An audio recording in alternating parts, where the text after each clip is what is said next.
Hello दोस्तों, हमारे blog में आपका स्वागत है। आशा है कि आप लोग स्वस्थ होंगे, मस्त होंगे, व्यस्त होंगे। हम भी ठीक हैं। और आज हम आपको बताने जा रहे हैं, जिसमें कुछ लोग जानते होंगे, कुछ लोग नहीं जानते होंगे। तो जो लोग नहीं जानते होंगे, हमारी वीडियो के माध्यम से उनको भी जानकारी हो ही जाएगी कि अमावस्या आने वाला है और अमावस्या के दिन हम लोगों को क्या करना चाहिए। तो अमावस्या वाले दिन शाम के समय आप घी कह रहे हैं, खीर और पूड़ी ये ज़रूर बनाना चाहिए। और जो भी आपको पंडित को दान देना हो, दान दीजिए। और इसका अगियार किया जाता है। और फिर शाम के समय आप नदी के किनारे या किसी मंदिर, शिवालय या मतलब किसी पवित्र स्थान पे जाके अपने पितरों के नाम का एक दीपक जलाइए, जिससे हमारे पितृगण खुश हो और हमें आशीर्वाद दे। और उनसे क्षमा मांगिए कि जो भी हमसे भूल चूक हुई हो, हमें क्षमा करिएगा। हम आपके पुत्र हैं। जो भी हमसे बन पड़ा, हमने आपके लिए किया है और आगे भी करते रहेंगे। और हम लोगों की रक्षा करिएगा। भाई, हमारे पितृ हैं तो वो हमारा बुरा तो चाहेंगे नहीं, तो वो जरूर हमें अपना आशीर्वाद देंगे। और रही बात कि क्या लड़कियां श्राद्ध कर सकती हैं, औरतें श्राद्ध कर सकती हैं। भाई, होता क्या है कि बहुत लोगों के यहाँ की जैसे कोई जेंट्स नहीं है, कोई जरूरी नहीं है कि आदमी ही श्राद्ध करे। औरतें भी कर सकती हैं, जिनके मान लीजिए पति नहीं है, लड़का नहीं है, सिर्फ औरत ही है, तो वो खुद श्राद्ध कर सकती है। और जिनके बेटे नहीं हैं, लड़कियां हैं, तो लड़कियां अपने माँ बाप का श्राद्ध कर सकती हैं। और करना भी चाहिए। हम उनके अंश से पैदा हुए हैं, तो हमारा कर्तव्य है अपने माँ बाप के प्रति कुछ तो मतलब हम जो भी कर पाए वो करें। तो करना भी चाहिए और सब लोग करते भी। कुछ लोग कहते हैं लड़कियों को नहीं करना चाहिए, तो आप लोगों को आज एक कहानी बताते हैं। कुछ लोग जानते होंगे, कुछ लोग नहीं जानते होंगे। जब माता सीता और राम भगवान और लक्ष्मण जी वनवास में थे, तो वनवास के समय ही राम जी को पता चला कि उनके पिताजी नहीं रहे।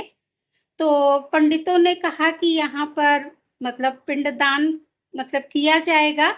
तो वहां पे वो सामान तो उपलब्ध था नहीं।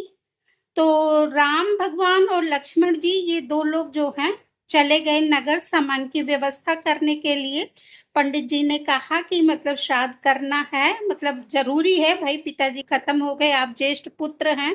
ऐसा नहीं है कि ज्येष्ठ पुत्र ही करे।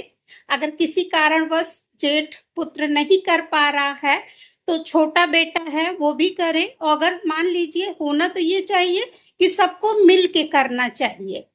ऐसा नहीं है कि भाई, पुत्र तो सबके हैं। ऐसा नहीं है कि छोटे के ही हैं, बड़े के ही हैं, बीच के नहीं हैं। तो जितने लोग हैं सबको मिल के करना चाहिए। कोई शारीरिक श्रम कर दे, कोई आर्थिक श्रम कर दे, कोई मानसिक कर दे। मतलब अगर 3 पुत्र हैं तो तीनों को सहयोग करना चाहिए। तो हुआ क्या, तो राम भगवान और लक्ष्मण जी गए सामान लाने के लिए। और सीता जी वहीं नदी के किनारे बैठी हुई थी। गया में मतलब उस समय वो लोग वहां पहुंचे थे, गया की ही नदी के पास वो लोग बैठे हुए थे। तो सीता माता अकेली थी और मुहूर्त निकलता जा रहा था। और राजा दशरथ की आत्मा आई और वो बोल रही है कि हमें दो, हम प्यास से व्याकुल हैं, हमारे हमें तृप्त करो। तो वो बोलती हैं कि अभी तो स्वामी जी आए नहीं और हम कैसे कर सकते हैं। तो कहते हैं नहीं, तुम हमें दो। तो उस समय सीता जी ने, अब वहां तो कोई सामग्री थी नहीं क्योंकि वो लोग सामान लाने गए थे। तो सीता जी ने किया क्या कि जो वहां नदी की बालू थी, बालू से ही उन्होंने पिंडदान कर दिया। और साक्ष्य किसको बनाया, साक्ष्य उन्होंने बनाया, एक गाय थी वहां पे, गाय को बनाया। और नदी थी, जिस नदी से उन्होंने बालू लिया था, फाल्गुनी नदी है, आज भी वहां है। और वट था, यानी बड़ा वृक्ष था, वट का पेड़ था। और कौवा था और तुलसी का पौधा था। तो इन्होंने इन 5 चीजों को साक्ष्य बनाया और पिंडदान कर दिया। राजा दशरथ जो थे खुश हुए, आशीर्वाद देके वो चले गए। और जब भगवान राम और लक्ष्मण आए तो सीता जी ने बताया कि हमने ऐसा ऐसा हमारे साथ हुआ, हमने पिंडदान कर दिया। तो उनको विश्वास नहीं, तो कहे कि हमें विश्वास नहीं हो रहा है। तो उन्होंने वो 5 लोगों से बोला कि आप बताइए कि आए थे, हमने पिंडदान किया है। तो क्या हुआ, गाय जो थी उसने नकार दिया कि नहीं, तुलसी जी जो थी उन्होंने भी नकार दिया नहीं, और कौवा था उसने भी मना कर दिया, और जो नदी थी उसने भी मना कर दिया कि नहीं हुआ। लेकिन जो वट वृक्ष था उसने कहा कि नहीं, हाँ इन्होंने किया है। तो राम भगवान वट वृक्ष की बात माने, और सीता माता को इतना क्रोध आया कि उन्होंने गुस्से में उन लोगों को श्राप दे दिया कि फाल्गुनी नदी यहाँ बहेगी तो, लेकिन सूखी रहेगी, मतलब यहाँ पे जल स्थिर नहीं होगा। तो आज भी गया में जो है नदी वो सूखी है, और एक ब्राह्मण भी थे, ब्राह्मणों ने भी मना कर दिया था।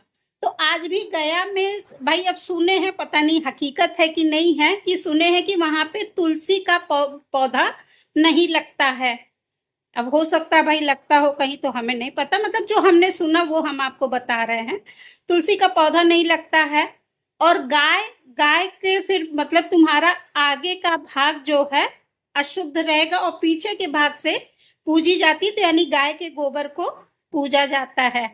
गाय को ये दिया, और कौवे को श्राप दिया कि तुम लोग जिंदगी भर झगड़ के ही खाओगे, कभी एक साथ नहीं रह पाओगे। तो आज भी कौवा जहां भी रहते हैं तो वो लोग लड़ाई झगड़ा करके ही खाते। और ब्राह्मणों को श्राप दिया कि आपको चाहे जितना दान दक्षिणा मिल जाएगा, आप संतुष्ट नहीं हो पाएंगे।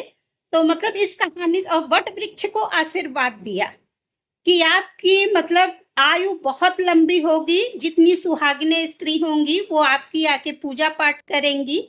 तो जब सोचिए सीता माता ने पिंडदान किया अपने ससुर का, तो लड़कियां और हम लोग या जो भी जिनके घर नहीं है करने वाले, वो सब कर सकते हैं। तो आज हमारा वीडियो बनाने का यही उद्देश्य था कि हम बता दें कि भाई जिनके मतलब कुछ लोग कहते हैं कि लड़कियां नहीं कर सकती हैं, तो सीता माता ने भी पिंडदान किया था राजा दशरथ का। तो अगर आपको हमारी कहानी अच्छी लगी होगी और अगर हमारा ब्लॉग पसंद आया होगा तो प्लीज़ मेरे चैनल को लाइक, सब्सक्राइब और शेयर करिएगा, और कमेंट बॉक्स में ज़रूर बताइएगा कि आपको हमारी ये कहानी कैसी लगी। मिलेंगे आप लोगों से हम एक नए ब्लॉग में, तब तक के लिए नमस्कार दोस्तों।